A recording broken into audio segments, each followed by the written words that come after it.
Pernah nggak sih kalian buka kulkas, kalian mau ngambil suatu makanan, tapi ternyata makanannya sudah basi?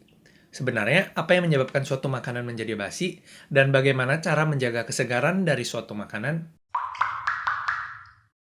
Halo semua, kembali lagi dengan saya Alexander Leslie di Chemancer. Hari ini kita akan membahas tentang cara mengawetkan makanan. Sebelumnya, kita perlu terlebih dahulu mengerti mengapa suatu makanan bisa menjadi rusak. Setiap makhluk hidup yang telah mati, baik manusia, hewan, maupun tumbuhan, akan mengalami proses pembusukan. Proses pembusukan ini terjadi secara alami untuk membantu lingkungan mengurai tubuh makhluk hidup. Proses ini difasilitasi oleh suatu enzim yang terdapat di dalam setiap makhluk hidup. Oleh karena itu, buah yang sudah dipetik, sayuran yang sudah dipanen, atau daging dari hewan yang sudah mati akan mengalami proses pembusukan. Selain proses pembusukan, mikroorganisme yang hinggap di permukaan atau di dalam makanan juga dapat mempercepat proses pembusukan makanan. Dan terakhir, proses oksidasi pada makanan juga dapat menyebabkan makanan menjadi rusak. Jika saya rangkum kembali, yang menyebabkan suatu makanan menjadi rusak adalah proses pembusukan alami, aktivitas mikroorganisme pada makanan, dan reaksi oksidasi. Nah, untuk menjaga kesegaran makanan, penting untuk memperlambat atau menghindari ketiga penyebab ini. Untuk memperlambat proses pembusukan alami, ada berbagai cara yang dapat dilakukan. Misalnya, dengan memasak makanan tersebut terlebih dahulu sebelum menyimpannya.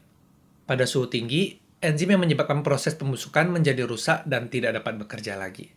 Namun ini tidak berarti makanan tidak bisa menjadi rusak lagi, karena makanan masih dapat rusak akibat mikroorganisme atau proses oksidasi. Proses produksi makanan kaleng menggunakan prinsip ini untuk menghasilkan makanan yang tahan lama. Di dalam kaleng yang tertutup, makanan dimasak pada suhu tinggi sehingga enzim penyebab kebusukan menjadi rusak. Selain itu, karena berada di dalam kaleng yang tertutup rapat, makanan tidak dapat terkontaminasi dengan lingkungan luar.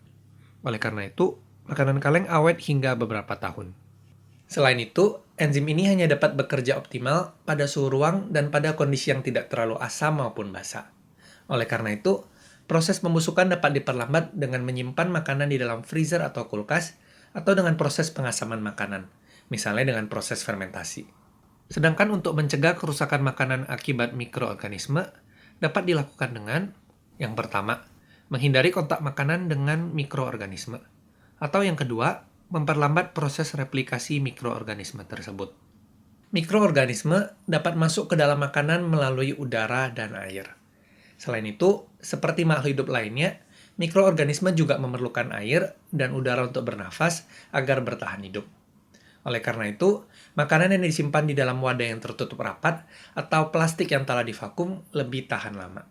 Selain itu, ada juga cara-cara lain yang dapat digunakan untuk mencegah pertumbuhan mikroorganisme pada makanan. Antara lain, mengeringkan makanan, menambahkan gula atau garam ke dalam makanan dalam jumlah yang banyak, merendam makanan dalam minyak, dan menyimpan makanan pada suhu yang rendah.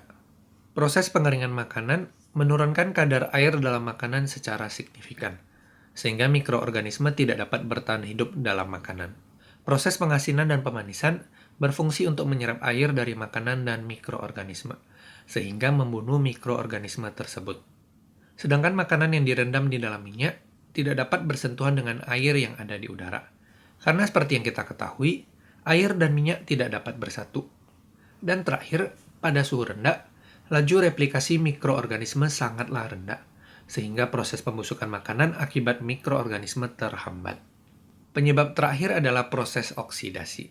Proses oksidasi dapat merusak lemak di dalam makanan dan menyebabkan makanan menjadi bau tengi.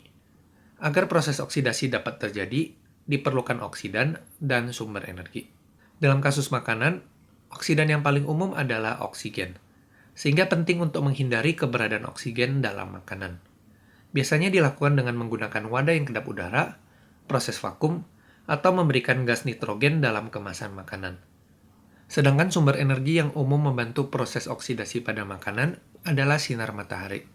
Oleh karena itu, makanan lebih baik disimpan dalam tempat yang teduh atau di dalam wadah yang gelap. Zat pengawet yang digunakan di dalam makanan-makanan komersial juga bekerja dengan mencegah ketiga penyebab tersebut. Sehingga, zat pengawet dapat dikelompokkan menjadi antimikrobial, antioksidan, dan inhibitor enzim penyebab kebusukan. Contoh zat pengawet yang banyak digunakan adalah Belerang dioksida, yang berfungsi mencegah ketiga penyebab di atas. Propionat, yang merupakan antimikrobial yang banyak digunakan pada roti. Benzoat, yang berfungsi sebagai antimikrobial. Nitrat, nitrit, dan asam askorbat, yang merupakan inhibitor enzim penyebab kebusukan. Jadi kesimpulannya, proses kerusakan makanan disebabkan oleh proses pembusukan yang terjadi secara alami, aktivitas mikroorganisme yang hinggap di permukaan atau di dalam makanan, dan proses oksidasi. Kerusakan pada makanan dapat diperlambat dengan mencegah terjadinya ketiga penyebab ini, dengan cara-cara yang telah dibahas di atas. Sekian video hari ini. Saya harap video hari ini memberikan wawasan baru kepada kita semua tentang cara mengawetkan makanan.